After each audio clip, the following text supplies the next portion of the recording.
ಆಸ್ತಿ ತೆರಿಗೆದಾರರಿಗೆ big shock ಅನ್ನು GBA ಕೊಡೋದಕ್ಕೆ ಮುಂದಾಗಿದೆ. ಈ ಬಾರಿ ಆಸ್ತಿ ತೆರಿಗೆಯನ್ನು ಸಂಗ್ರಹ ಮಾಡೋದಕ್ಕೆ ಜಿಬಿಎ ಮಾಡ್ಕೊಂಡಿರುವಂತಹ ಬಿಗ್ ಪ್ಲಾನ್ ಅನೇಕ ಆಸ್ತಿ ಮಾಲೀಕರಿಗೆ ಶಾಕ್ ಕೊಡ್ತಾ ಇದೆ. ಹಾಗಾದರೆ ಒಟ್ಟು ಎಷ್ಟು ಆಸ್ತಿಯನ್ನು ಹೊಂದಿರುವಂತಹ ಮಾಲೀಕರು ತೆರಿಗೆ ವಿಚಾರದಲ್ಲಿ ವಂಚನೆ ಮಾಡಿದ್ರು, ಅವರಿಂದ ಹೇಗೆ ಹಣವನ್ನು ವಾಪಸ್ ಸಂಗ್ರಹ ಮಾಡೋದಕ್ಕೆ ಜಿಬಿಎ ಪ್ಲಾನ್ ಮಾಡಿದೆ ಅನ್ನೋದರ ಡೀಟೇಲ್ಸ್ ಇದೆ, ನೋಡೋಣ. ಬೆಂಗಳೂರಿನ ಆಸ್ತಿದಾರರಿಗೆ ಜಿಬಿಎ ಬಿಗ್ ಶಾಕ್. ಆಸ್ತಿ ತೆರಿಗೆ ಸಂಗ್ರಹಕ್ಕೆ ವಿಶೇಷ ಆಪರೇಷನ್.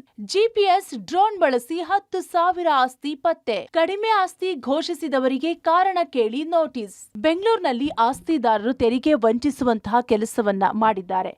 ಆಸ್ತಿಗಳಿಗೆ ಕಡಿಮೆ ತೆರಿಗೆ ಘೋಷಣೆ ಮಾಡಿಕೊಂಡಿರುವುದು ಬೆಳಕಿಗೆ ಬಂದಿದೆ.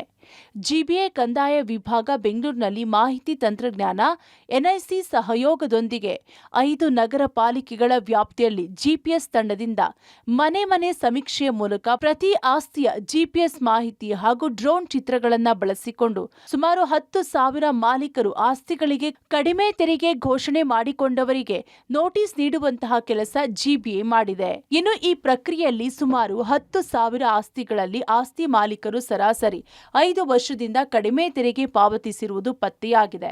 ಇದರಿಂದ ಸುಮಾರು 370 ಕೋಟಿ ಮೊತ್ತದ ತೆರಿಗೆ ವಂಚನೆಯೂ ಕಂಡುಬಂದಿದೆ. ಕಡಿಮೆ ತೆರಿಗೆ ಘೋಷಣೆ ಮಾಡಿದವರಿಗೆ ಕಾರಣ ಕೇಳಿ ಪ್ರತಿ ವರ್ಷಕ್ಕೆ ಒಂದು ನೋಟಿಸ್ನಂತೆ 49,000 ನೋಟಿಸ್ ನೀಡಲಾಗಿದೆ. ನೋಟಿಸ್ ಪಡೆದ ನಾಗರಿಕರು ನೋಟಿಸ್ ದಿನಾಂಕದಿಂದ 15 ದಿನದ ಒಳಗೆ ಆನ್ಲೈನ್ ಮೂಲಕ ಉತ್ತರಿಸಲು ಅಥವಾ ಮೇಲ್ಮನವಿ ಸಲ್ಲಿಸಲು ವೆಬ್ಸೈಟ್ ಬಿಡುಗಡೆ ಮಾಡಿದ್ದು, ವೆಬ್ಸೈಟ್ನಲ್ಲಿ ನೋಟಿಸ್ಗೆ ಉತ್ತರಿಸಬೇಕಿದೆ.